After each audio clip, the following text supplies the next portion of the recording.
Korean এয়ারলাইন্সের একটি বিমান ফ্লাইট 007 নিউ ইয়র্ক থেকে সাউথ কোরিয়ার ক্যাপিটাল সৌলে যাচ্ছিল।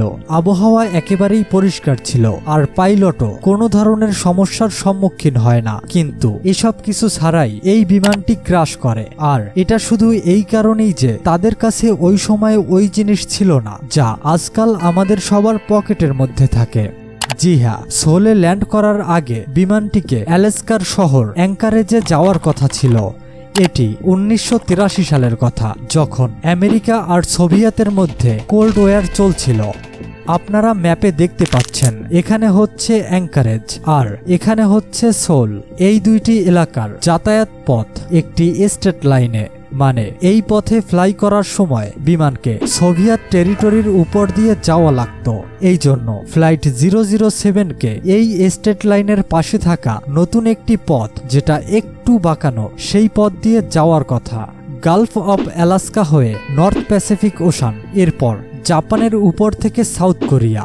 কিন্তু কে জানতো দুই দেশের এই লড়াইয়ে 269 জন প্যাসেঞ্জারের জীবন নিয়ে নেবে।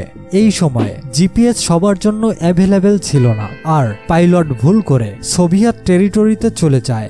সোভিয়েতরা মনে করেছিল এটা আমেরিকান স্পাই প্লেন, আর তারা এর উপর এয়ার মিসাইল দিয়ে হামলা করে। কিছু সময় পর প্লেনটি সোভিয়েত কন্ট্রোলে থাকা মনিরন আইল্যান্ডের কাছে সমুদ্রের মধ্যে ক্র্যাশ করে। পুরো দুনিয়া এই খবরে শোকে পড়ে যায়, আর আমেরিকা এটার জন্য খুব বেশি দুঃখ পেয়েছিল, কারণ তাদের কাছে জিপিএস টেকনোলজি থাকা সত্ত্বেও তারা এত বড় ভুল করেছে। জি হ্যাঁ, ওই সময় জিপিএস শুধুমাত্র আমেরিকান মিলিটারি ব্যবহার করত। কিন্তু এই দুর্ঘটনার পর 16 সেপ্টেম্বর 1983 সালে আমেরিকান প্রেসিডেন্ট রোনাল্ড রেগান জিপিএসকে সাধারণ মানুষের ব্যবহারের জন্য উন্মুক্ত করে দেয়, তাও একেবারেই ফ্রিতে। সার্চ অফ ইনফিনিটির আরও একটি নতুন ভিডিওতে আপনাকে স্বাগতম। বন্ধুরা, আগের দিনের মানুষ আকাশের তারা দেখে সফর করত আর তারা নিজের পজিশনের একটি অনুমান করত, কিন্তু বর্তমানে আমরা নিজেদের পজিশন দেখার জন্য আকাশে থাকা স্যাটেলাইট ব্যবহার করি। মোবাইল ফোন, গাড়ি, ফ্লাইট নেভিগেশন, এমনকি পোষা পশু পাখির লোকেশন ট্র্যাক করাও খুবই সহজ। আর এই সব সম্ভব এই ছোট্ট চিপের জন্য, যাকে জিপিএস মানে গ্লোবাল পজিশনিং সিস্টেম বলা হয়। হোক মরুভূমি বা সমুদ্র অথবা কোনো ঘন জঙ্গলের মধ্যে, এই ছোট চিপ আমাদের পিন পয়েন্ট লোকেশন বলে দেয়। কিন্তু কিভাবে? এত ইম্পর্ট্যান্ট সার্ভিস যেটা ছাড়া আজ মডার্ন পৃথিবী কল্পনা করা যায় না, সেই জিনিস কেন আমরা ফ্রিতে ব্যবহার করি? আর গুগল জিপিএস এর মাধ্যমে লাইভ ট্রাফিক প্রেডিকশন কিভাবে করে? এর উত্তর জানার আগে আমাদের জানা প্রয়োজন জিপিএস কিভাবে কাজ করে। আমরা সবাই জানি আমাদের ফোনে জিপিএস রিসিভার রয়েছে। যখনই আমরা আমাদের লোকেশন সার্ভিস অন করি, তখনই এটি পৃথিবীর অরবিটে থাকা 24টি জিপিএস স্যাটেলাইট থেকে সিগন্যাল রিসিভ করতে শুরু করে। এই সিগন্যালে আমাদের লোকেশন থাকে না, এই সিগন্যালে শুধুমাত্র টাইম থাকে। স্যাটেলাইটে একটি অ্যাটমিক ওয়াচ থাকে, যাকে পৃথিবীর সব থেকে একুরেট ওয়াচ বলা হয়। স্যাটেলাইট নিজের লোকেশন জানে, কিন্তু আমাদের ফোনের লোকেশন জানে না। স্যাটেলাইট খুব ভালোভাবেই জানে কোন সময়ে, কত মিনিট আর কত সেকেন্ডে এটি পৃথিবীর উপরে কোন অংশে থাকে। আর স্যাটেলাইট রেডিও সিগন্যালের মাধ্যমে আমাদের ফোনে থাকা জিপিএস রিসিভারকে নিজের টাইম পাঠায় আর লোকেশনও পাঠায়। যেই সময়ে এই রেডিও সিগন্যাল জেনারেট হয়, ওই সময়ে স্যাটেলাইটে থাকা অ্যাটমিক ওয়াচে যে টাইম থাকে, আমাদের ফোনে ওই টাইমটি এসে পৌঁছায়। রেডিও সিগন্যাল লাইটের স্পিডে ট্রাভেল করে আমাদের ফোনে এসে পৌঁছায়। কিন্তু বিষয় হচ্ছে, স্যাটেলাইটের টাইম আর তার লোকেশন জানলে আমরা আমাদের লোকেশন কিভাবে জানব? মনে করুন আপনি প্যারিসের আইফেল টাওয়ারের কাছে দাঁড়ানো, আর স্যাটেলাইট সুইজারল্যান্ডের উপরে। যদিও লাইটের স্পিড অনেক ফাস্ট, কিন্তু তারপরেও স্যাটেলাইট সিগন্যাল আপনার কাছে পৌঁছানোর জন্য কিছুটা সময় তো অবশ্যই লাগবে।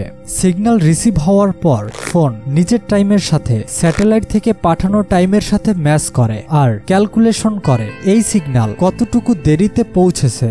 ধরে নিলাম এই পার্থক্য 0.002 সেকেন্ড। তাহলে এটা খুব সহজেই বোঝা যায় স্যাটেলাইট আমাদের ফোন থেকে কতটা দূরে। কিভাবে? এটাও খুবই সহজ। আমরা তো সবাই জানি লাইটের স্পিড 3 লক্ষ কিলোমিটার প্রতি সেকেন্ডে, মানে 0.002 সেকেন্ডে আলো 600 কিলোমিটার দূর পর্যন্ত পৌঁছায়। তাহলে এটা বলা ভুল হবে না যে যখন স্যাটেলাইট সিগন্যাল পাঠিয়েছিল তখন স্যাটেলাইট আমাদের থেকে 600 কিলোমিটার দূরে ছিল। আমাদের ফোন স্যাটেলাইটের লোকেশন থেকে সুইজারল্যান্ডে 600 কিলোমিটারের একটি সার্কেল ড্র করে, যাতে ফোন বুঝতে পারে সে এই সার্কেলের বর্ডারের কোনো না কোনো স্থানে রয়েছে।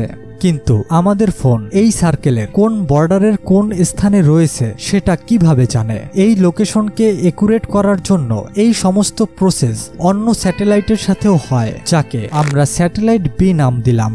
আর আমাদের ফোন ক্যালকুলেশন করে বের করলো এই স্যাটেলাইট আমাদের থেকে 1100 কিলোমিটার দূরে রয়েছে।